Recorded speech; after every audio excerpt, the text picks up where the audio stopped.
Es començaran a plantar els arbres i vegetació arbustiva que permetran convertir diferents patis escolars de la ciutat en refugis climàtics. Les actuacions fetes en el marc del projecte Renatura es duen a terme 31 patis de 29 centres educatius.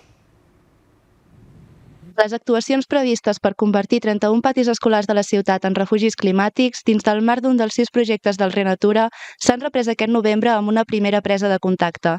S'ha convidat els i les docents de Mataró per treballar en la gestió dels espais de cultiu i les plantacions realitzades als patis escolars, reunió que els servirà per saber com cuidar i tractar aquests espais amb els infants. Els treballs d'aquest projecte es van iniciar al maig, però la plantació no es pot començar fins ara que comença el fred. Així i tot, els canvis ja es poden veure en els patis de les diferents escoles de la ciutat. Sobretot podríem visitar Montserrat Solà, Torre Llauder, que han tingut actuacions de gran impacte, i com la retirada de part de la pista, algunes grans actuacions, i la veritat és que ja ho podem veure tots els patis perquè sempre ja es veuen illes, illes de refugi climàtic, però concretament potser aquestes escoles són les que ara estem mostrant, avui estem mostrant com les que tenen ja gran part de l'actuació feta.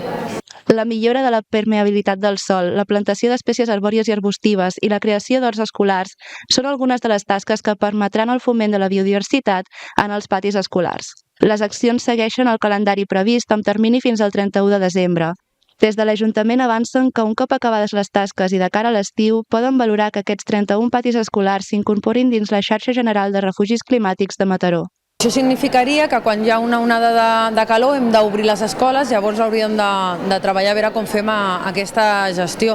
De moment l'objectiu és que sigui, tot el que fem és perquè sigui un refugi climàtic o que sigui un espai verd, un itinerari segur, amable i tal, per tots els usuaris que ho fan servir. En aquest cas és pels nens i nenes que són usuaris d'aquella escola.